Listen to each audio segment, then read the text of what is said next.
Ya, entonces, bienvenidas y bienvenidos todos. Les voy a compartir la clase de hoy.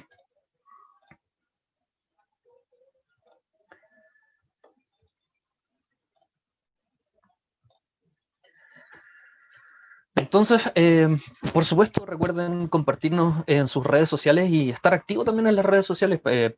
Postear, ¿cierto? Dudas o consultas o preguntas que puedan tener, ¿cierto? En el Instagram, sugerencias respecto a talleres y cosas que les gustaría a lo mejor que Preparación Ética integrara dentro de sus actividades. También, ¿cierto? Siempre las sugerencias de los estudiantes son bienvenidas. También estamos en Facebook y en Twitter y sobre todo, ¿cierto? Suscríbanse a nuestro canal de YouTube para que puedan estar al tanto, ¿cierto? De todas las actividades que se están haciendo y si se pierden alguna clase, ¿cierto? Siempre queda el respaldo en esta plataforma para que ustedes puedan revisarla cuantas veces quieran. Entonces no olviden, ¿cierto? Darle like a los videos al que les gusta y suscribirse, y así les llegan las notificaciones de los videos nuevos que van saliendo. Preparación ética, física esencial, hoy día 11, no, 10 de noviembre. Chuta, ya como está pasando el año de rápido. Hoy día es nuestra clase número 13. Estamos en la última clase del eje de materia y sus transformaciones. Y en el caso particular, ¿cierto? De lo que hemos estado haciendo estas últimas semanas, que es el estudio de las ondas. Hoy día vamos a lidiar con un tipo de onda bien particular y que es súper importante para nosotros y debiese ser súper conocida por nosotros, por el hecho de que vivimos donde vivimos, que son las ondas sísmicas. Así que hoy día vamos a poner énfasis, ¿cierto?, en todos los fenómenos que tengan que ver con este tipo de ondas.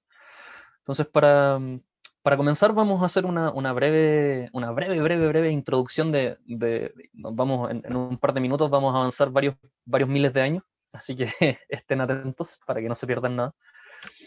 Eh, si queremos hablar de sismos, ¿cierto? Podemos partir de cualquier parte. Yo quise partir de la formación del sistema solar. Nuestro sistema solar, es decir, el Sol. Cuando la gente habla del sistema solar, la mayoría de las personas piensan en los planetas, pero lo más importante del sistema solar, que a veces queda un poco de lado, es el Sol. De hecho, acá podemos ver que la formación del Sol trae como consecuencia la formación de los planetas. Somos como el raspadito de la olla, en otras palabras. Los planetas es lo que quedó y lo que no alcanzó a formar el Sol formó los planetas. Literalmente el raspadito de la olla. Perdón, no sé qué pasó. Ahí sí. Claro, por algo se llama sistema solar, justamente, justamente, Oscar. Entonces observen que aquí en la primera imagen, en la imagen A, aparece una nube. Estas nubes son nubes de gas y polvo, de muy baja densidad, son nubes mucho menos densas que el aire que respiramos, o sea, hay menos partículas que en la habitación en la que se encuentran ustedes. Estas nubes son extremadamente poco densas. Hay como 100 partículas por metro cuadrado o metro cúbico, una cosa así, o por centímetro cúbico. Es unas densidades muy bajas. Entonces, producto de la gravedad, ¿cierto? Se empiezan a generar pequeñas acumulaciones de material, y este material ustedes saben que en la medida en que atrae más material se hace más masivo, y eso genera mayor atracción gravitatoria, y empieza de a poco a juntarse el material en ciertos lugares de la nube, esta nube de gas y polvo, y producto de la fuerza que se empieza a generar, ¿cierto? Y de la compresión que se empieza a generar en este material, empieza a aumentar la temperatura de a poco. El material sigue cayendo hasta que forma una especie de lo que se denomina como la protoestrella, una protoestrella, ¿cierto? Empieza a emitir radiación visible producto de la temperatura que esta empieza a alcanzar, y el disco, el resto de la nube, ¿cierto? Empieza a girar en torno a la estrella. La estrella gira, el resto del material también empieza a girar, y producto del giro se empieza a aplanar la nube de gas, se empieza a aplanar y se empieza a hacer un disco. En este disco, ¿cierto? Se llama disco de acreción. Empieza a caer más material, ¿cierto? El material se tiende a ir hacia el centro y se forma el Sol, por supuesto, y con los restos que no alcanzan a formarse el Sol, que siguen girando, se forman elementos que quedan alrededor, como pueden ser cometas, ¿cierto? Asteroides y, por supuesto, los famosos planetas. Dentro de los planetas que a nosotros nos interesan hoy día es la Tierra, por supuesto. Hasta donde sabemos, la Tierra es uno de los planetas donde ocurren los fenómenos sísmicos. En la Luna, por ejemplo, no hay sismos. Eso es justamente debido a la composición y la estructura de la Luna. Entonces, cuando se forma la Tierra en un comienzo es muy inhóspita, muy caliente, ¿cierto? Está todo prácticamente en estado líquido, incluso los metales, y eso es producto de los impactos que se producen en la Tierra. La Tierra en sus primeros años recibió muchos impactos de elementos que andaban dando vuelta en el sistema solar. Con el tiempo el sistema solar empieza a volverse un poco más tranquilo y los planetas logran disminuir su temperatura. Y en este proceso, ¿cierto? Los materiales más densos se tienden a ir hacia el centro. Recuerden que por flotación, ¿cierto? O por lo que se denomina en física estratificación de materiales, los elementos más densos se tienden a ir hacia el centro del planeta y los elementos menos densos se tienden a ir hacia afuera. Entonces, por eso es que en la superficie queda agua, ¿cierto? Quedan los gases y se forma la atmósfera y la hidrosfera. Y justamente por eso es que los materiales más pesados, como los metales, se encuentran, ¿cierto?, bajo tierra. Por eso es que hay que excavar, hay que hacer minas, ¿cierto?, para poder encontrar este tipo de elementos. Y finalmente, con el paso de los miles de años, ¿cierto? Acá yo les dije que íbamos a avanzar rápido. Se forma en lo que nosotros hoy en día conocemos como el sistema solar, con todos sus elementos presentes, ¿cierto? Asteroides, lunas, planetas, cometas, y por supuesto en los bordes más externos, ¿cierto? Tenemos la nube de Oort y el cinturón de Kuiper, ¿ya? Entonces, ahora nos vamos a enfocar principalmente en lo que ocurre en el planeta Tierra. En el planeta Tierra se empiezan a producir estructuras internas, ¿cierto? Adquiere una estructura interna bastante particular. Eh, Como yo les dije, producto de las densidades de los distintos elementos, se separan estos elementos, los más densos se van hacia abajo, los menos densos se van hacia arriba, se forma la atmósfera, se forma la corteza, debajo de la corteza, ¿cierto? Se forma una gran estructura que se llama el manto, luego tenemos el núcleo externo y luego tenemos el núcleo interno. Ahora, el núcleo interno es un núcleo sólido, mientras que el núcleo externo, en este caso, es un núcleo líquido, ¿ya? Eh, Vamos a simplificar un montón de fenómenos que ocurren más abajo y nos vamos a centrar principalmente en lo que está ocurriendo en el manto y en la corteza terrestre. En el manto tenemos material sólido, ¿cierto? Perdón, material líquido, eh, que está derretido, ¿cierto? Producto de las altas temperaturas. Y eso se produce, ¿cierto? Producto de las temperaturas, las altas temperaturas en un fluido, se producen corrientes convectivas, ¿cierto? El líquido se está moviendo, no está quieto, ¿cierto? El material que compone el manto, que es principalmente roca fundida, está en constante movimiento, producto de estas corrientes convectivas que estudiamos en algún momento, ¿cierto? Cuando estábamos viendo calor y temperatura. Y esas corrientes convectivas, ¿cierto? Que es energía que está fluyendo bajo nuestros pies, empieza a generar y genera interacciones con la corteza. La corteza es una pequeña, pero pequeña capa, muy delgadita en comparación al resto de las estructuras de la Tierra, muy delgadita de roca sólida. Entonces tenemos esta pequeña capa de roca sólida y por debajo tenemos una gran capa de roca fundida, roca líquida, y estas dos estructuras interactúan y se producen, ¿cierto?, muchos de los fenómenos que nosotros vamos a conversar el día de hoy. Entonces, una de las primeras interacciones que nosotros, una de las más importantes interacciones que se producen a causa de esta relación corteza-manto es el movimiento de los continentes. Entonces, de acuerdo a la teoría de la deriva continental propuesta por Alfred Wegener, los continentes nunca no estuvieron, o la forma que los continentes tienen hoy en día en la Tierra no es la forma que tuvieron antes. Alfred Wegener propone una teoría, ¿cierto?, que se llama la deriva continental, y él dice que los continentes estaban arreglados de otra forma y se han ido moviendo con el paso del tiempo. Y eso efectivamente se ha demostrado ser cierto a través de evidencia experimental. Entonces acá tenemos una progresión hacia el pasado, ¿cierto? Hace 250 millones de años atrás, donde teníamos los continentes estaban agrupados de una manera distinta a como están hoy día. Esa agrupación de tierra, ¿cierto?, que estaba en la superficie terrestre, se llamaba Pangea, era el gran continente, la Pangea. Y con el paso del tiempo y esta interacción, ¿cierto?, que se produce entre el manto y la corteza, estos continentes empiezan a moverse como si fuesen los continentes, como si fuesen pasajeros en grandes barcos, y estos barcos, ¿cierto?, serían las placas tectónicas. Entonces, cada continente se encuentra, o los continentes se encuentran sobre lo que nosotros denominamos como placas tectónicas, y son estas placas tectónicas las que se mueven producto de la interacción con el manto. Hace 200 millones de años la Tierra tenía una forma distinta, ya el supercontinente Pangea se empieza a fragmentar. Hace 150 millones de años atrás también podemos ver la separación entre África y Sudamérica. Ahí, para los que no saben, existía una conexión entre África y Sudamérica antes, y esa conexión, ese puente terrestre, se llamaba Gondwana. De ahí viene el nombre de la banda chilena de música, ¿ya? De esta conexión que se produce entre África y Sudamérica. Luego, hace 100 millones de años atrás, observen que tenemos un continente que viene aquí, esto es una placa tectónica de un continente que se viene acercando hacia la placa euroasiática. Este es el continente indio, ¿cierto? La placa índica, que viene subiendo rápidamente. Fíjense, hace 50 millones de años atrás, pasaron 50 millones de años y teníamos la placa india acá, y ahora está mucho más cerca. Y en la actualidad, fíjense, se produjo una colisión entre la placa india y la placa euroasiática. India choca con Asia. Estos dos continentes chocan en algún momento de hace millones de años atrás, y producto de esta colisión frontal gigantesca, cataclísmica, se produce uno de los levantamientos de tierra más grandes en la superficie terrestre, que son los Himalayas. Los Himalayas se producen justamente por el choque de Asia con India, y producto de ese choque, ¿cierto?, se levanta la tierra, y ahí se forma, ¿cierto?, lo que nosotros hoy en día conocemos como el Monte Everest. Sí, justamente, Oscar, tal cual. Entonces acá podemos ver las divisiones. Fíjense, acá recuerden, los continentes son pasajeros sobre estos grandes barcos que nosotros denominamos placas tectónicas. Entonces las placas tectónicas son estos elementos que están sobre el manto y que flotan sobre el manto y que son movidos por el manto, por estas corrientes convectivas. Entonces los continentes están sobre estas placas y las placas son las que se mueven, y obviamente como los continentes son pasajeros, se mueven junto con ellos.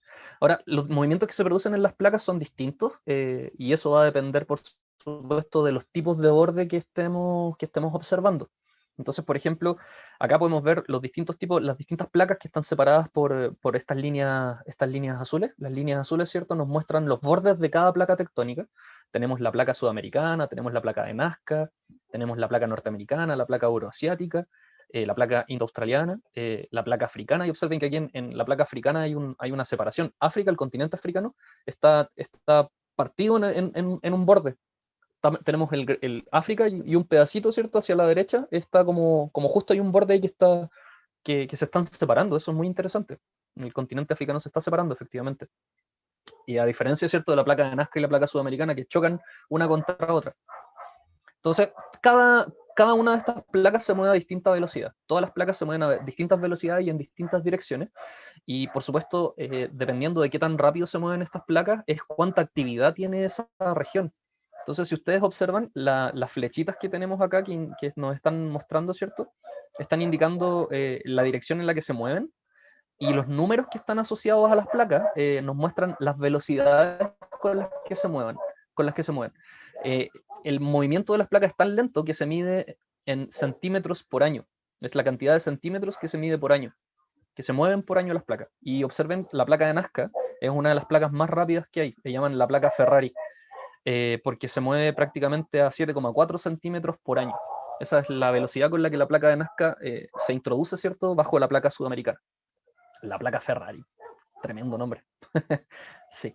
Y observen que hay otras que son muy lentas. Por ejemplo, la placa africana, aquí en el borde de la placa sudamericana con la placa africana, tenemos un borde, ¿cierto?, que se está moviendo a 1,1 centímetro por año. Y eso es súper poquito, ¿ya?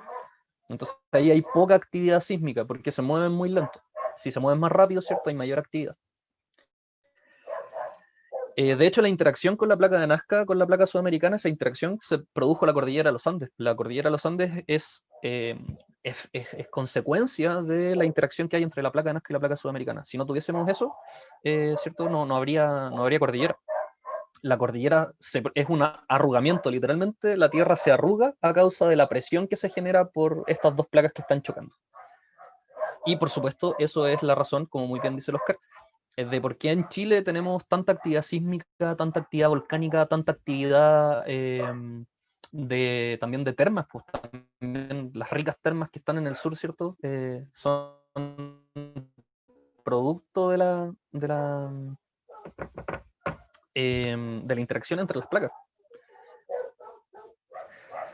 Victoria dice, profe, ¿y China se mueve lento y aún así es un país sísmico? A ver, veamos dónde está China acá. Claro, efectivamente es una placa que se mueve lenta, pero recuerden que también el tipo de movimiento que se producen entre las placas también influye en la actividad sísmica, ¿ya? Sí, por supuesto. De hecho, las cordilleras y la formación de cordilleras se produce a causa de la interacción entre las placas. Entonces, fíjense que en estas interacciones entre las distintas placas nosotros encontramos que existen distintos tipos de interacciones, distintos tipos de bordes, dependiendo de cómo son los movimientos relativos de una placa respecto de la otra. Tenemos las fronteras o los bordes convergentes, que es justamente lo que pasa en la placa de Nazca con la placa sudamericana, que el choque se produce, pero este choque no es frontal como fue el de India con Asia. El choque de India con Asia, las dos placas el choque fue frontal y producto de este choque frontal se levantó la Tierra. En Sudamérica, la placa sudamericana con la placa de Nazca resulta ser más densa, tiene una mayor densidad que la placa sudamericana, y por esa razón la placa de Nazca se introduce debajo de la placa sudamericana y pasa hacia abajo. Entonces, ese fenómeno se llama subducción, ¿cierto? Son dos bordes que convergen, son dos bordes convergentes, placa de Nazca, placa sudamericana, pero como consecuencia de esta diferencia de densidades, la placa de Nazca se introduce bajo la placa sudamericana y aparece este fenómeno que nosotros denominamos como subducción. ¿Ya? La zona de subducción es la zona donde ocurre, ¿cierto?, este paso de una placa por debajo de la otra. También tenemos bordes divergentes, es decir, placas que se están separando una de la otra. Cuando este fenómeno ocurre en el mar, cuando los bordes se separan y eso ocurre en el mar, se denomina dorsal oceánica. Se produce una fractura en el fondo del océano, donde se parte el suelo y el manto empieza a salir hacia afuera. Entonces, en las dorsales oceánicas, generalmente hay liberación de material del manto hacia la corteza terrestre y se genera nuevo suelo, porque obviamente cuando sale este material ardiente, ¿cierto? Estas rocas fundidas en contacto con el agua se van a enfriar y se van a transformar en fondo marino.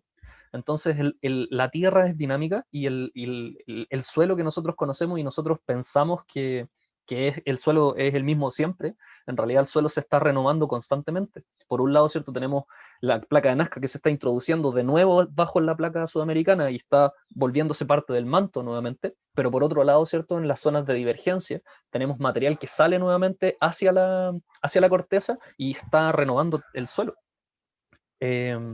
Joaquín en el chat dice, profe, pero ¿por qué la cordillera de la costa y la cordillera de los Andes tienen tanta diferencia? ¿Tiene relación con la cercanía de la fosa oceánica?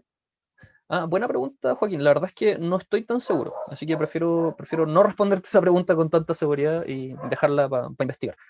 Por otro lado, ¿cierto? En las dorsales oceánicas, como muy bien dice después el Joaquín, se producen las islas, ¿cierto? También hay elementos que aparecen, ¿cierto?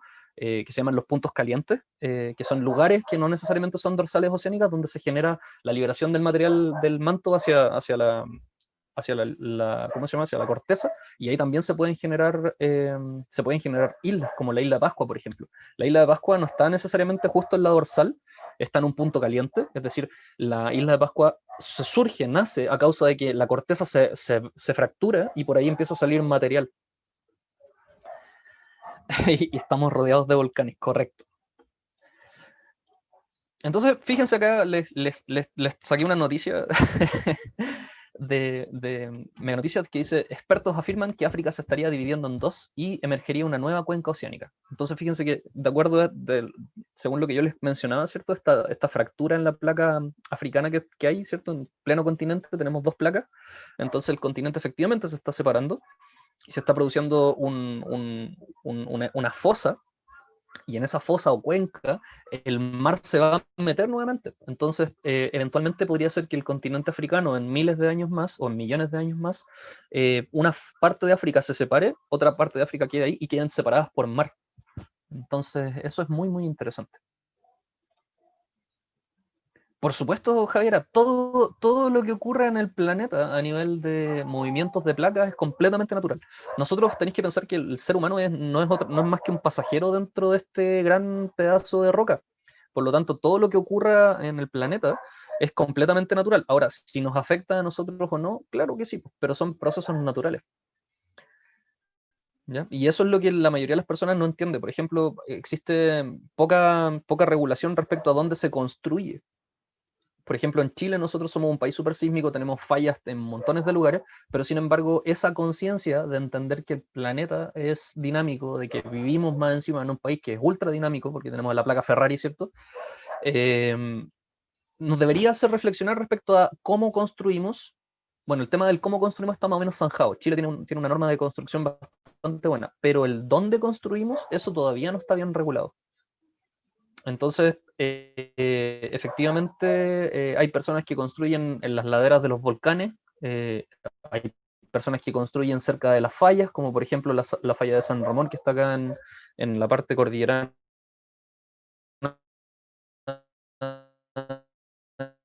de la mayoría de la región metropolitana. Y si no, exactamente de la historia del mundo, el Cajón del Maipo y su erupción. Ahí hay volcanes.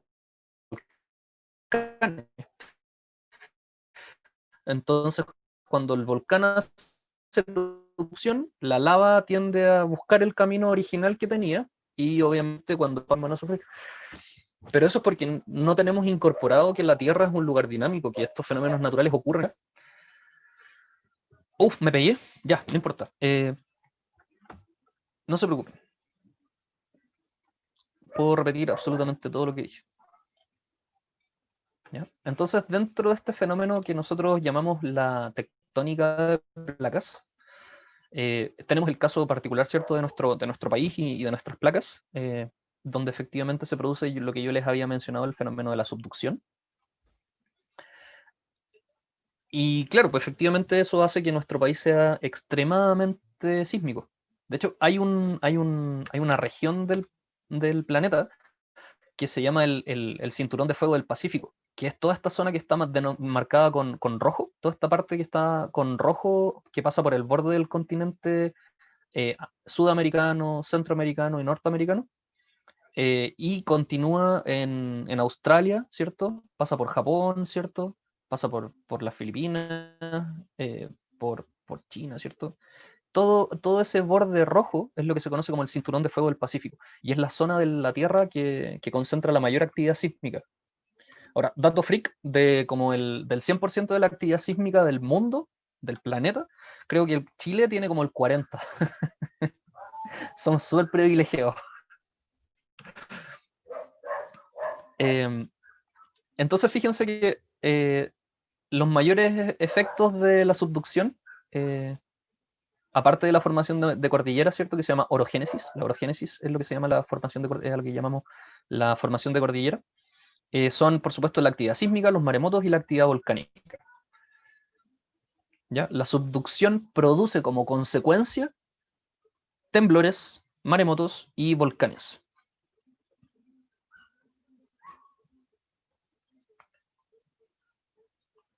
Entonces, en el chat dice, la Javi dice, profe, en la PTU preguntan sobre las placas de Chile. No sé si sobre las placas de Chile en particular, pero sí hay preguntas de tectónica de placas, es decir, si los bordes se separan, se juntan, se mueven paralelos unos a otros, etc. Victoria dice, profe, pero siempre dicen que el más sísmico es Japón o China, nunca es Chile. Sí, pero dentro de la historia de la humanidad, los temblores o los sismos más fuertes que han ocurrido han sido en Chile. De hecho, Chile tiene el récord del sismo más grande registrado en la historia. Así que no tenemos nada que envidiarle a Japón o China. Sí, efectivamente, el terremoto de Valdivia. Entonces, los terremotos son parte natural del ciclo del planeta. Los terremotos son elementos que ocurren de forma natural. Nosotros como seres humanos, lamentablemente, tenemos historias trágicas con los temblores o con los terremotos a causa de esta falta de conciencia respecto al lugar donde estamos habitando. Y yo siempre esto lo trato de dejar súper claro, la culpa no es la culpa no es del temblor, la culpa es de los seres humanos que o construimos mal o construimos muy grande, ¿cierto? Hacemos cosas demasiado gigantes sin entender el contexto de dónde estamos, o construimos en lugares que sencillamente no se debiesen construir. O sea, recuerden lo que ocurrió para el temblor del 2010 con la costa de Concepción, ¿cierto? Todo lo que fue Iloca, Constitución. que fue llenado de agua. Entonces, si hoy en día nosotros tenemos conciencia de que eso puede pasar de nuevo, en cualquier momento, debiésemos delimitar de mejor manera cuáles son zonas donde debiesen haber poblaciones viviendo y cambiar los planes urbanos, o sea, dónde construimos, dónde generamos casas, eso debiese estar incluido en nuestro raciocinio de entender que somos un país sísmico, pero sin embargo, eso todavía no lo tenemos tan incorporado. Nosotros debiésemos ser precursores en todo lo que tenga que ver con normas sísmicas, sin embargo, no lo somos. Entonces, en un temblor, cuando se produce un sismo, existen dos elementos que son interesantes de analizar, que son lo que comúnmente se conoce como el epicentro, que es el lugar en la superficie de la Tierra donde se asocia que ocurrió el temblor. Por ejemplo, cuando hay un temblor en Chile, dicen, el temblor ocurrió a 25 kilómetros de la ciudad de, no sé, de Tanganica. Ese lugar que se da en la superficie de la Tierra, ¿cierto? En la superficie de la corteza se le denomina epicentro, pero el epicentro no es el lugar donde ocurre el temblor o el sismo. El sismo ocurre donde se produce la fractura de la placa, porque las placas están en constante tensión y para que ocurra un sismo tiene que haber una fractura y un deslizamiento. Entonces, ese lugar ocurre generalmente bajo tierra y a ese lugar se le denomina foco o hipocentro. Ya recuerden, la palabra epi significa encimita, como la epidermis, que es como la parte superior de nuestra piel. Hipo significa bajo, ¿ya? Por ejemplo, la hipoglicemia. Tenemos los estándares de glicemia por debajo de lo normal. Entonces, la palabra epi significa encima, la palabra hipo significa bajo. Por lo tanto, el hipocentro es el lugar debajo de la superficie de la Tierra donde se produce la fractura, ¿cierto? Donde está la falla tectónica que genera el deslizamiento y que genera estas ondas que se propagan, ¿cierto? A las cuales nosotros denominamos sismos, temblores o terremotos. Justamente. Muy bien, Isi.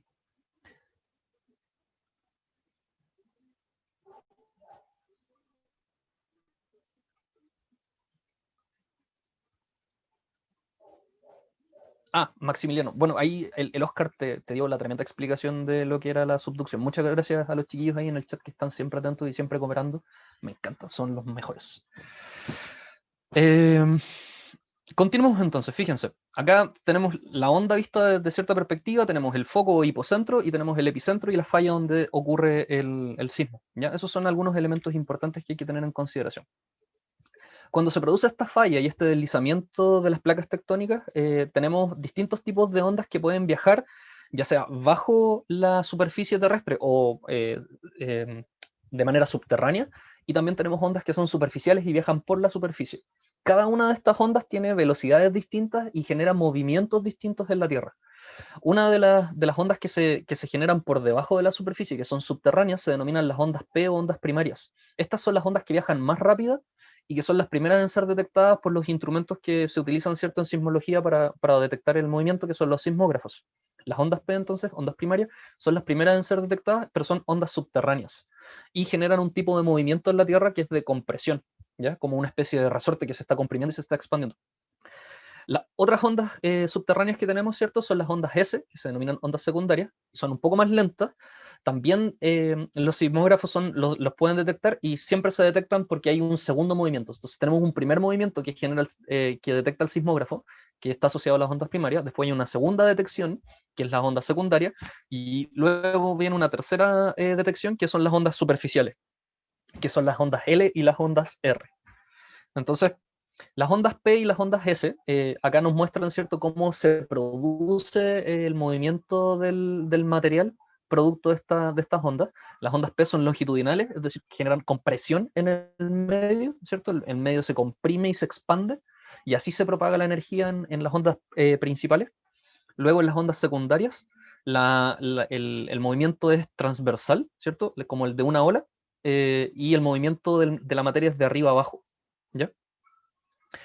En el caso de las ondas L y R, que son las ondas superficiales, estas se propagan, una, ¿cierto? Se propaga de manera transversal también, se mueve, la Tierra en este caso se mueve de izquierda a derecha, por así decirlo, y las ondas R son ondas elípticas que hacen un movimiento como de este tipo, ¿ya? Entonces también ambas son ondas transversales, en este caso, ¿cierto? En uno, ¿cierto? La Tierra se mueve así como una serpiente, va serpenteando la Tierra, por así decirlo, y en el otro, ¿cierto? Se produce como el movimiento de un botecito en el mar, así como que para arriba y para abajo.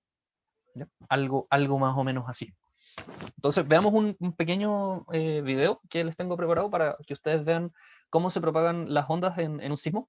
En este caso, la casita que acá aparece es donde está la estación sismográfica. Es nuestro laboratorio, por así decirlo, que está detectando las ondas. La estrellita que aparece acá abajo es el lugar donde se produce el sismo, ese es el epicentro porque está en la superficie. Y vamos a ver, ¿cierto?, cómo se propagan las ondas a través de este elemento. Entonces, fíjense que las primeras ondas que llegaron, no sé si lo alcanzaron a ver, lo podemos ver de nuevo, fueron las ondas P, seguida por las ondas S y finalmente por las ondas L y R. Entonces, pongan atención, ocurre el sismo, las primeras ondas, fíjense, y que mueven la casa para arriba y para abajo, la mueven así, son las ondas P, vamos a ver de nuevo, fíjense.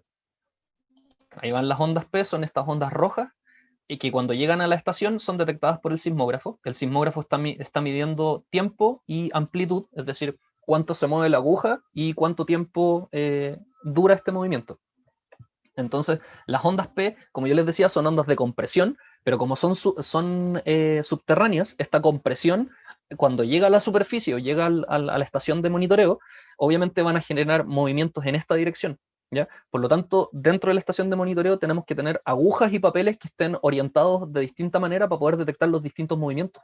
Porque si la Tierra se está moviendo así, ¿cierto? Yo tengo que ser capaz de detectar un movimiento hacia arriba y hacia abajo con una aguja. Ahora, si la Tierra se mueve de lado, tengo que tener otra aguja que detecte ese movimiento hacia los lados. ¿Ya? Por lo tanto, en una estación sismográfica no hay un solo equipo, sino que hay múltiples equipos que miden o registran los movimientos en las distintas dimensiones. Entonces, miremos de nuevo cómo se mueve la casa cuando le llegan las ondas P y miren cómo se mueve la casa cuando le llegan las ondas S y cuando después le llegan las ondas superficiales.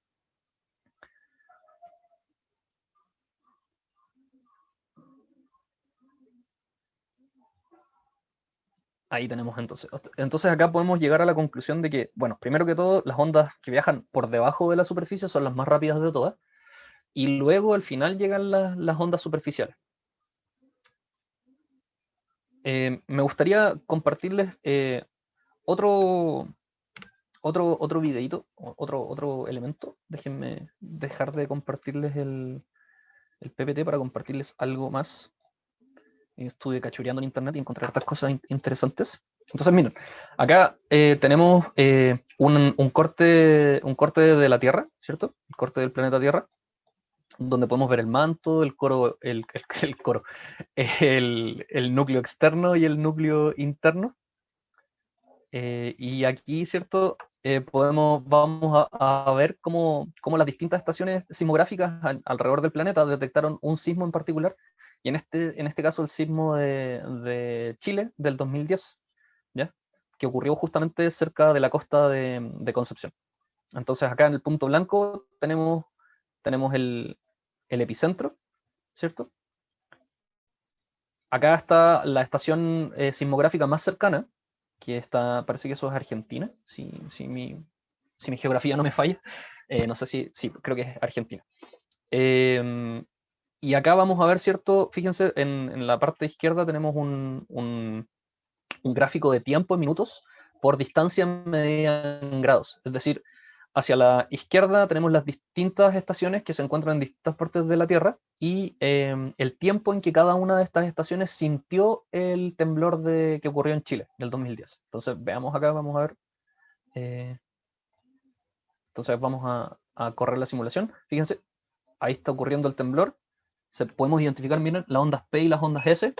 La onda P fue detectada por la estación sismográfica que está en Argentina. La celeste es la onda S, fue detectada, fíjense, nuevamente. Y ahí vienen las ondas superficiales que ahora va a detectar la estación. Entonces, observen que hay otra estación que ya lo detectó, casi 5 minutos después del sismo. Otra estación nuevamente lo detectó.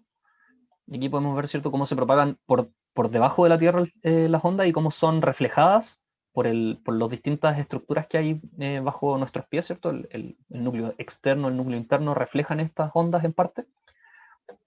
Y hay ciertos lugares lugares de la Tierra donde el sismo se puede sentir, pero también hay ciertos lugares de la Tierra donde el sismo no se va a sentir, donde se producen zonas de oscuridad sísmica, por así decirlo, a causa de la reflexión que se produce en el núcleo. Hay partes de la Tierra donde efectivamente el sismo no se siente. Entonces ahí estamos viendo cómo viajan, ¿cierto?, a través de la superficie las ondas, a través de todo el planeta. Ahí tenemos las ondas S, ¿cierto? Las ondas P ya están por acá, fíjense, están llegando al otro lado, se están sintiendo al otro lado del mundo ya casi a 25 minutos de tiempo, ¿cierto?, desde que ocurrió el sismo. Está muy buena esta simulación, la encontré muy, muy bonita. Y sobre todo porque nos ilustra una situación que ocurrió en nuestro país. Entonces acá podríamos, por ejemplo, ver si está el del 60, el terremoto de Valdivia del 60, no está. Pero está Bolivia del 94, está Haití del 2010, estará el de... sí, ahí está el de Japón, Sumatra, el tsunami de Tailandia que ocurrió en el 2004. ¿Han visto la película Lo Imposible? En la película Lo Imposible, ahí muestran efectivamente qué es lo que ocurrió en ese sismo. Acá estamos viendo, ¿cierto?, el sismo que ocurrió en Sumatra, Indonesia, que terminó con un tsunami catastrófico.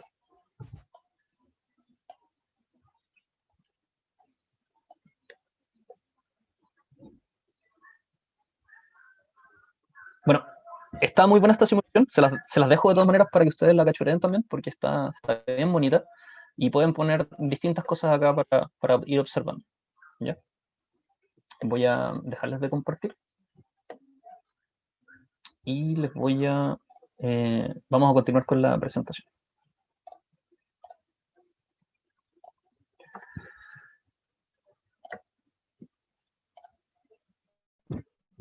Entonces, fíjense que para poder determinar, desde el punto de vista científico, para que los científicos puedan determinar dónde ocurrió el hipocentro o el epicentro de un sismo, se necesita lo que se denomina como la triangulación de información. Entonces nosotros ya vimos que las distintas estaciones reciben la información del sismo en distintos momentos dependiendo de dónde se encuentran, porque el sismo va avanzando y va pasando por las distintas estaciones. Entonces, si nosotros sabemos relativamente bien la velocidad a la que se mueven las ondas en la Tierra, tanto las superficiales como las subterráneas, nosotros podemos efectivamente determinar a qué distancia ocurrió. Entonces, fíjense, para poder determinar este punto, que es el epicentro, necesitamos la información de por lo menos 3 sismógrafos. El sismógrafo 1 detecta la onda, la detecta en un cierto momento. Luego el sismógrafo 2, ¿cierto? Perdón, el sismógrafo 3, que está a 4.000 kilómetros de distancia, detecta este sismo. Y luego el sismógrafo 2, que está a 6.000 kilómetros de distancia, detecta este sismo. A partir de la información de cada uno de los sismógrafos, se trazan circunferencias de radio, ¿cierto? Donde el radio en este caso está determinado por el momento en el que ocurrió el sismo y el tiempo en el que se demoró esa estación en sentirlo. Entonces, por ejemplo, nosotros experimentamos un sismo en Chile no sé, a las 20 horas. A las 20 horas. A las 20 horas en Chile fue el sismo. La estación en Argentina detecta el sismo a las 20:02 minutos. Luego la estación que está, qué sé yo, en Bolivia, lo detecta a las 20:05 minutos. Y así sucesivamente. Entonces, a partir de esa información y de que nosotros conocemos la velocidad a la que se propaga la onda en el medio, porque eso está ultra estudiado, todo el mundo sabe más o menos a qué velocidad se propagan los sismos en la superficie y por debajo, a partir de esta información de los tiempos y a partir de la información, ¿cierto?, de la diferencia de tiempos, uno puede establecer más o menos a qué distancia está cada sismógrafo del lugar del epicentro.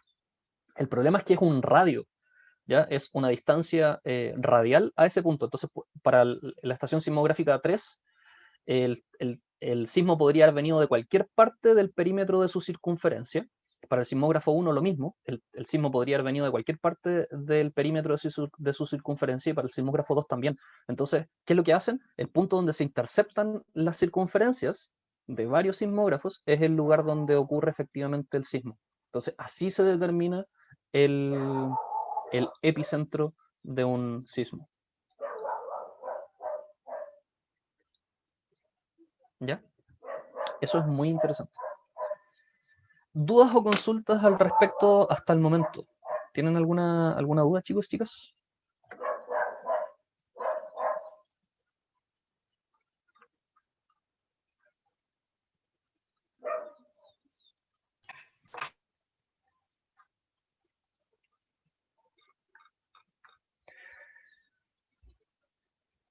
Entonces, la Victoria pregunta, ¿y qué explica el movimiento? O sea, que cada onda tiene su movimiento, pero por ejemplo, el terremoto del 2010 fue muy sacudido y el 2017 fue puro balanceo.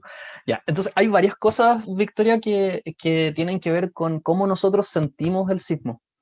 Primero va a depender de dónde tú te encuentres. Si tú te encuentras a nivel del suelo, si tú te encuentras en el segundo piso de una casa, si ese segundo piso de la casa es de madera, si es de ladrillo, si tú estás en un edificio y estás en un piso muy alto, también va a variar la percepción que tú vas a tener del sismo.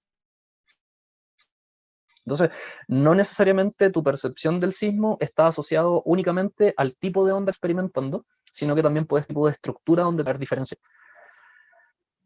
Eh, pero el tipo de onda se genera en general, ¿cierto? Nosotros podemos hablar que los distintos tipos de ondas que se generan son producto de la perturbación y que la perturbación genera en el medio distintos tipos de ondas. No es que como que las ondas sepan cómo crearse o por qué se generan ese tipo de ondas de manera particular, es un fenómeno natural que tiene que ver únicamente con la fractura que se está produciendo. En general, cuando, por ejemplo, tenemos sismos que se propagan bajo el agua también genera cierto movimiento, se comporta de una cierta manera dependiendo de qué tan profundo es el agua en el lugar del sismo, ¿cierto? Los tsunamis, por ejemplo, los maremotos, se producen a causa justamente de esta variación de profundidad que hay respecto a la superficie del agua y el terreno. Entonces, cuando el sismo va en una parte muy profunda, la ola es muy chiquitita, pero cuando va avanzando y te das cuenta que empieza a disminuir la profundidad del agua, entonces la ola tiende a crecer. Son fenómenos muy, muy interesantes que ocurren, ¿cierto?, sobre los sismos. Entonces, a partir de esta información y a partir de lo que hemos conversado hoy día, veamos si podemos responder algunas preguntas que están presentes en la PSU. Ah, pero hay que hablar de las magnitudes, ¿verdad? Que para allá iba. Entonces, nosotros hay dos. A ver, Aileen pregunta, entonces ¿se puede hacer estimaciones de cuándo pasará algún terremoto? ¿A qué te refieres, Aileen, con estimaciones? Así como saber efectivamente cuándo va a ocurrir un sismo. No, lamentablemente hasta el día de hoy son fenómenos que son impredecibles.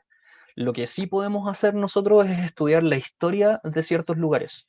Si cierto lugar, por ejemplo, históricamente ha tenido mucha actividad sísmica y sabemos que está en un borde complejo, nosotros podríamos decir, ya mira, aquí en esta zona nosotros estamos estudiando, ¿cierto? Una zona donde sabemos que hay mucha energía, mucha tensión, las placas están constantemente chocando y se genera mucha tensión en una zona y se acumula con el tiempo. Y si no ha habido un gran temblor en ese lugar durante cientos de años, entonces podríamos decir que esa zona, ¿cierto? Es un lugar donde la energía se ha venido acumulando durante mucho tiempo y eventualmente podría ocasionar un tipo de temblor. Pero saber cuándo, eso hoy en día no se puede hacer. Y no sé si en algún momento lograremos, ¿cierto?, anteponernos a esa situación. Lo más que podemos saber, ¿cierto?, es tener advertencias del orden de los minutos, 20 minutos, ¿cierto?, si es que viene un tsunami, porque hay sensores en el mar que son capaces de detectar, ¿cierto?, cuando puede venir un tsunami y alertar a la población pero son minutos de diferencia, lo cual puede marcar la diferencia, por supuesto, que es súper importante. Entonces, acá tenemos una de las formas en la cual nosotros los seres humanos, ¿cierto?, somos capaces de clasificar los sismos de acuerdo a la cantidad de energía que están liberando. Entonces, cuando se produce una fractura en un borde, ¿cierto?, en una placa tectónica, nosotros podemos asociar, ¿cierto?, la cantidad de energía liberada a una magnitud de sismo. Entonces, la escala Richter es una escala que mide magnitud y esto significa energía liberada. Por lo tanto, es una escala totalmente objetiva, porque está midiendo la energía liberada en el proceso, ¿ya? No tiene que ver con que si se me cayó el florero no se me cayó el florero, si tuve que afirmar la tele o no tuve que afirmar la tele, tiene que ver con la energía que se liberó en el punto de fractura. Ahora, observen que la escala Richter es una escala logarítmica. Eso quiere decir que un sismo por ejemplo, de magnitud 4 es 10 veces más débil que un sismo de magnitud 5. O sea, estamos hablando de órdenes de magnitud acá. Entonces, el sismo de magnitud 4 tiene, ¿cierto?, genera un movimiento, un desplazamiento del orden de 10 elevado a 4, eso significa 10.000, ¿ya? Y un sismo de 10 elevado a 5, esos son 100.000. Entonces estamos hablando de algo que es 100 veces, perdón, que es 10 veces más grande. Por eso es que un sismo de escala 8 o de magnitud 8 no es comparable a un sismo de magnitud 7. La cantidad de energía liberada es ultra distinta. O sea, no es como que, 7 y 8 son parecidos, no, en lo absoluto. En lo que respecta a energía liberada, es mucha la diferencia. Es una escala logarítmica, por lo tanto va variando de 10 veces, 10 veces más poderoso que el sismo anterior.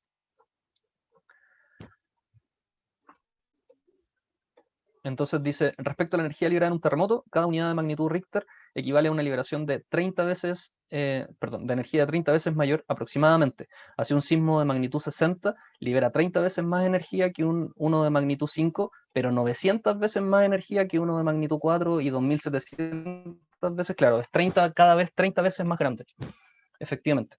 Perdón, era 30 veces, por eso es que se utiliza la escala logarítmica. Efectivamente, por ahí en el chat lo dijeron. Sí, el Mati lo dijo. Correcto. Y en cambio, la escala Mercalli mide intensidad. Y esta cuestión es súper subjetiva. La escala Mercalli nos permite identificar un sismo en función como de las consecuencias que generan en el entorno. Y de eso va a depender, por supuesto, la calidad de la vivienda, ¿cierto? Si estoy en un primero o en un segundo piso. Si yo como ser humano estoy preparado para un sismo y tengo las cosas ordenadas, por ejemplo, no tengo los vasos ni los platos en la parte de arriba de las alacenas, sino que los guardo abajo. Entonces, todas esas conductas pueden afectar en la percepción de un sismo en la escala de Mercalli, donde Mercalli mide intensidad y no mide magnitud. Por lo tanto, es una escala subjetiva, que va a depender, como yo les decía, de muchos factores.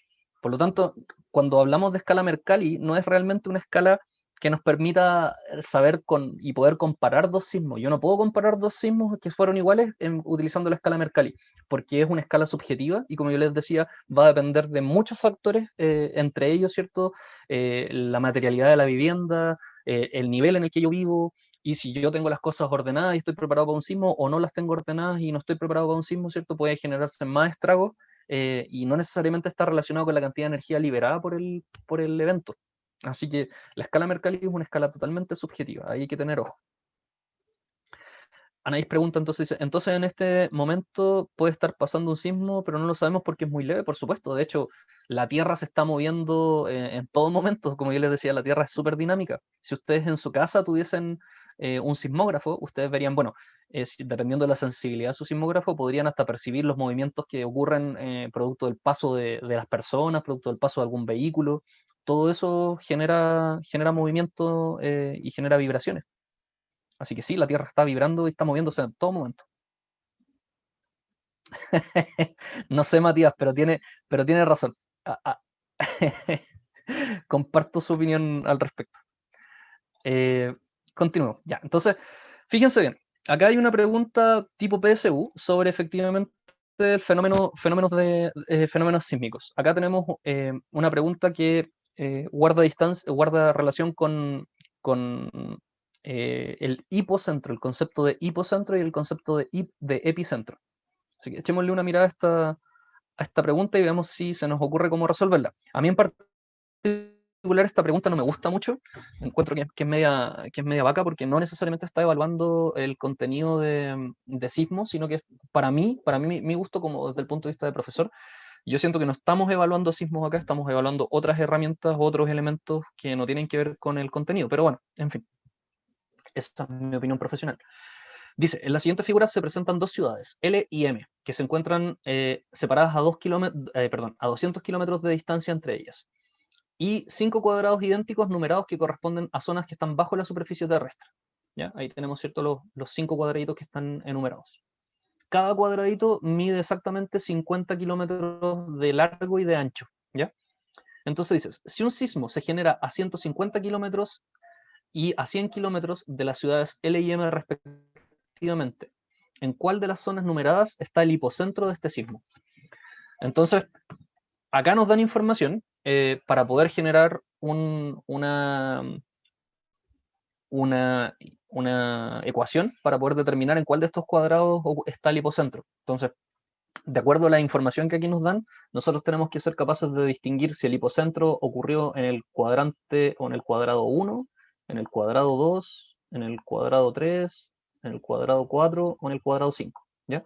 Ese es básicamente lo que nos están pidiendo a partir de la información que nos dan.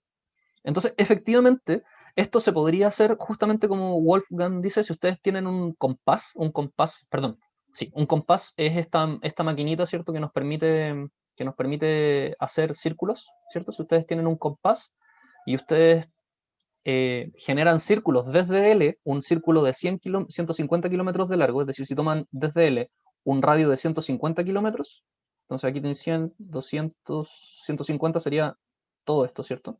Ahí tenemos un radio de 150 kilómetros.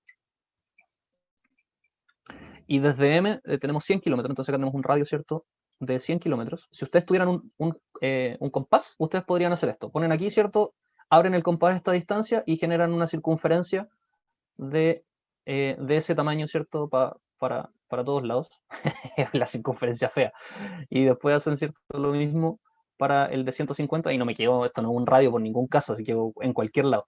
Pero ustedes entienden la idea. Si estos fuesen radios de las circunferencias, en el punto donde se interceptan las circunferencias estaría el sismo, ¿ya? Pero como nadie va con un compás a la PSU, no lo podemos hacer así, ¿ya? No lo podemos hacer así porque necesitaríamos efectivamente tener un compás para hacerlo bien, con las proporciones correctas y todo eso. Entonces, la alternativa al compás es la siguiente, ¿ya? Es utilizar algunas herramientas, no te van a dejar sacarlo, Victoria, aunque lo lleves. Eh, la alternativa al compás es la siguiente. Entonces, a partir de la información que nos dan, nosotros se supone, lo que dicen acá los expertos es que nosotros debiésemos ser capaces de construir lo siguiente, pongan atención. Entonces, con la información que nos dan, debiésemos nosotros ser capaces de hacer el siguiente dibujo, ¿ya? Donde entendemos que la distancia que hay al epicentro, que es el punto E, ¿cierto? Son los 200 kilómetros que separan a las dos ciudades, menos esta distancia desconocida que es X. ¿Ya? Entonces, acá nosotros lo que dijimos es que si la distancia que hay entre L y M son 200 kilómetros, ¿cierto? Si yo tengo 200 kilómetros entre las dos ciudades, entonces entre el epicentro y la ciudad M tengo una distancia desconocida, a la cual denominamos X. Por lo tanto, entre L y el epicentro, yo tengo 200 kilómetros menos justamente esta distancia desconocida que estamos llamando X. Entonces, eso es lo que están esperando de nosotros, ¿cierto?, los expertos de la PSU.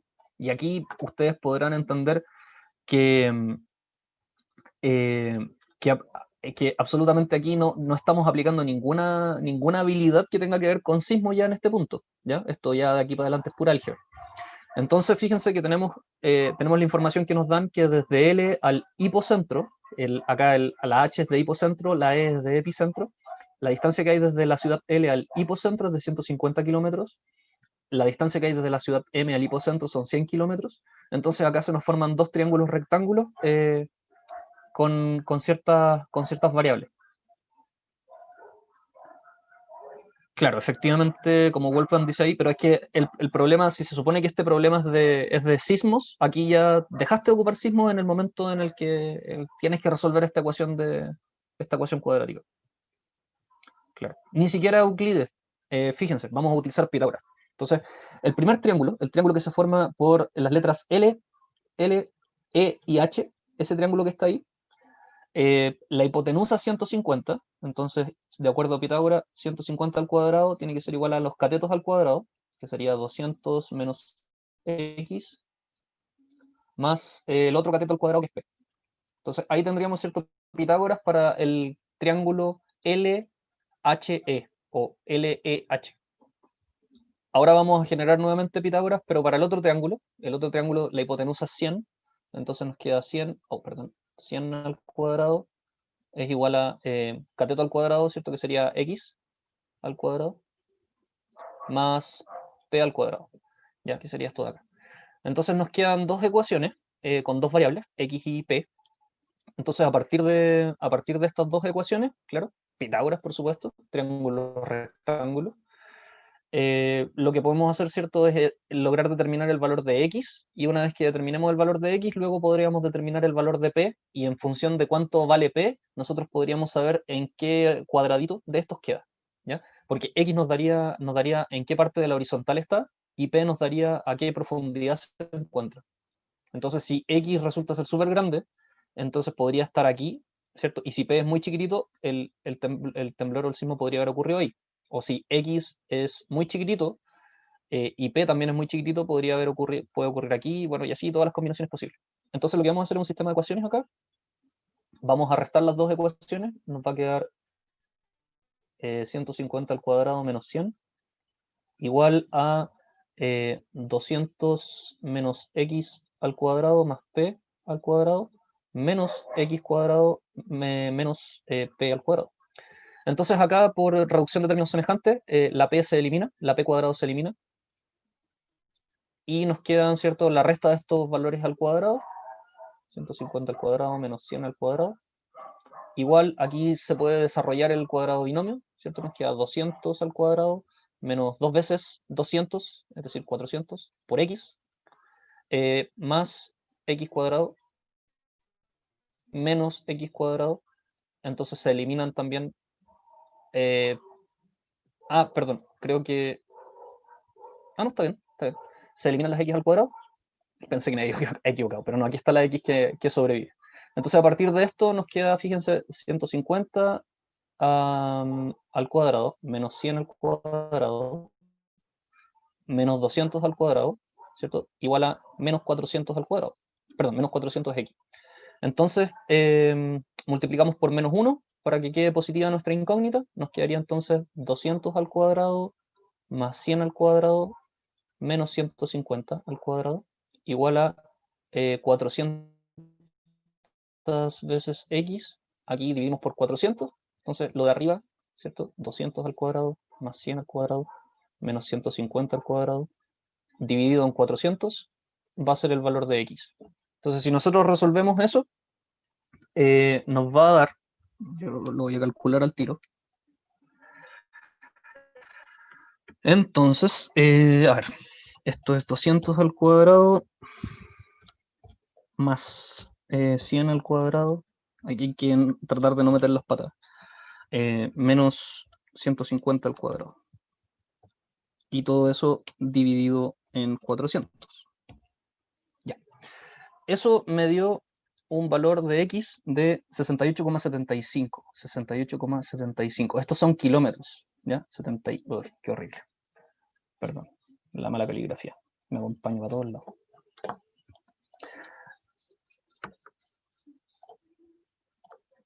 A ver, vamos a ver el chat un ratito a ver si todos están ahí. Sí, es terrible este. A mí no me gusta, por eso yo les digo, si la idea era evaluar sismos, yo creo que esta no es la mejor pregunta. Entonces, miren, el sismo ocurre en la horizontal a 68,7 kilómetros de la ciudad M. Entonces, 68,7. Si estos cuadrados miden 50 kilómetros de largo, entonces aquí tenemos 50 hasta acá, entonces 68 va a ser como por aquí, ¿ya? Entonces, aquí está el epicentro, ese es nuestro epicentro, ¿ya? De aquí para abajo ocurre el sismo, por lo tanto, las opciones podrían ser 4 o 5, ya 1 y 2 quedan descartados completamente. Ahora tenemos que saber cuál es el valor de P, fíjense, tenemos que saber cuál es el valor de P, qué tan abajo de E se encuentra H, para saber si finalmente es en el 4 o en el 5. Pero eso ya es sencillo porque ya tenemos el valor de X. Entonces, tomamos esta ecuación que está aquí, y reemplazamos X por el valor que nos dan y despejamos P. Entonces, miren, 100 al cuadrado es igual a x al cuadrado, que ahora sabemos que son 68,75, y eso hay que sumarle p cuadrado. Entonces despejamos esta ecuación, nos queda 100 al cuadrado menos 68,75 al cuadrado, y eso es igual a p al cuadrado. Entonces aplicamos raíz, ¿cierto? Aquí nos va a quedar la raíz de esa resta, 100 al cuadrado menos 68,75 al cuadrado, y eso va a ser igual a p. Entonces, si ustedes resuelven, van a obtener que p es, déjenme ver, 100 al cuadrado menos 68,75 al cuadrado, y eso justamente en raíz cuadrada me da un número súper sencillo, cualquiera lo puede obtener, 72,62 kilómetros. Entonces está a más de 50 kilómetros de profundidad, por lo tanto del epicentro hacia abajo, acá ahí tengo 50, y más o menos por aquí tendré los 72,62. Por lo tanto, la respuesta correcta es la letra D. En la zona 4 es el hipocentro de nuestro sismo. ¿Ya? Sí, yo también creo. Yo por eso les dije que a mí no me gusta esta pregunta.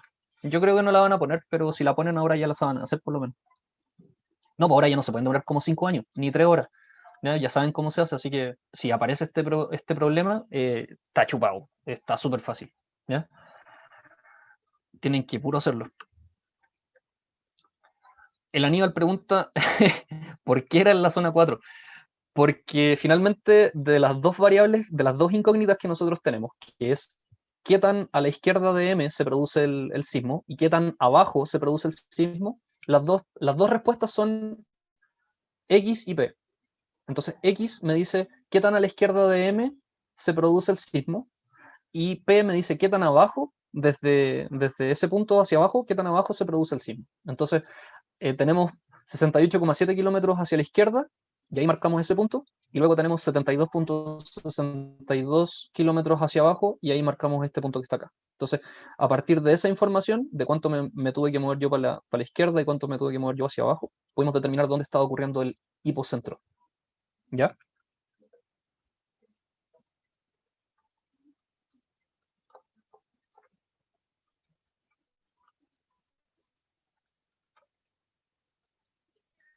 Claro, también puede ser, es verdad. Si son creativos, en vez pueden construir un compás con un pelito como por ahí, ¿cierto? Sacan un cabello y lo usan de compás. Me parece una excelente idea, muy creativa. Me encanta esta gente que piensa fuera de la caja. Son los más secos y las más secas. Ya. Otra pregunta de tipo PTU del modelo 2021 es la siguiente. En las ciudades P y Q, que se ubican en diferentes continentes, ocurren dos sismos que liberan exactamente la misma cantidad de energía. Luego de utilizar las escalas Richter y Mercalli para determinar las características de estos sismos, es correcto afirmar que para las ciudades P y Q las mediciones en la escala Richter son necesariamente iguales, que las mediciones en la escala Richter son necesariamente distintas, que las mediciones en la escala Mercalli son necesariamente iguales, que las mediciones en la escala Mercalli son necesariamente distintas, que las mediciones en la escala Richter y Mercalli son necesariamente iguales. Entonces, de acuerdo a lo que nosotros conversamos, y como muy probablemente ahí en el chat ustedes lo deben estar pensando, Richter mide cantidad de energía liberada. Mercalli mide cuántos floreros y cuántas teles se te cayeron en la casa. Entonces, una es objetiva, porque mide la cantidad de energía, y la otra es subjetiva, porque mide como las consecuencias del sismo en tu hogar o en tu entorno. Por lo tanto, eh, si están liberando en estas dos ciudades, los sismos que se están produciendo en continentes distintos están liberando la misma cantidad de energía, es estrictamente necesario y es estrictamente correcto que en Richter, ¿cierto? La magnitud de los sismos debiesen ser exactamente iguales, correcto. La magnitud de los sismos en Richter tienen que ser iguales porque Richter es la escala que mide cantidad de energía liberada. Y si en ambas ciudades se libera producto del sismo la misma cantidad de energía, entonces en Richter tienen que ser iguales las mediciones. ¿ya? El valor de la magnitud del sismo en esta escala tiene que ser igual en ambas ciudades, en P y Q. Mientras que Mercalli, no. Mercalli, ¿cierto? Como es subjetivo y mide las consecuencias del sismo a nivel, ¿cierto? Estructural, a nivel objeto, material, ¿cierto? Eh, no tienen por qué ser iguales, ¿cierto? Porque como lo conversamos en algún momento, hay ciudades que están muy bien preparadas para ciertos sismos y hay otras ciudades que ese mismo sismo podría botar todo, ¿ya? Debido a las distintas rigurosidades de las construcciones, ¿cierto? A la cultura sísmica de las personas que viven en ese país, etcétera, ¿ya? Por lo tanto, la respuesta correcta es la A, ¿ya? La alternativa A. Ahí tenemos, ¿cierto? La alternativa correcta. Jóvenes, dudas, consultas o preguntas. Por favor, díganme si hay algo que no les haya quedado tan claro.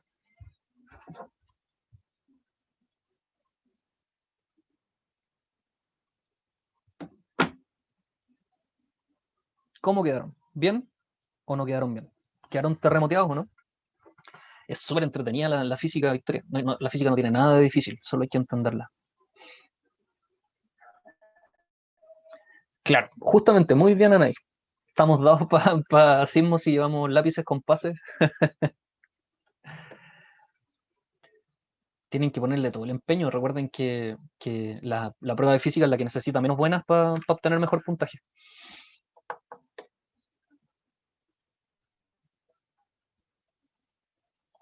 Ah, esos son algunos truquitos. Ya yo les cuento, no se preocupen. Me voy a despedir, vamos a dejar de grabar y una vez que me despida y les explico cómo es eso lo que acabo de decir, ¿ya?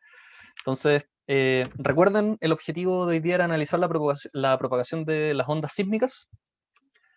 eh, y por supuesto, recuerden compartirnos en sus redes sociales, suscribirse a nuestro canal de YouTube y por favor recuerden también realizar sus colaboraciones de que los profesores que trabajamos acá, ¿cierto? Estamos constantemente preocupados de que estas clases sean de la mejor calidad posible, así que ustedes también ahí tienen que ponerse la mano en el corazón y hacer sus aportes éticos. Jóvenes, que tengan una muy linda semana, nos vemos, cuídense, adiósito.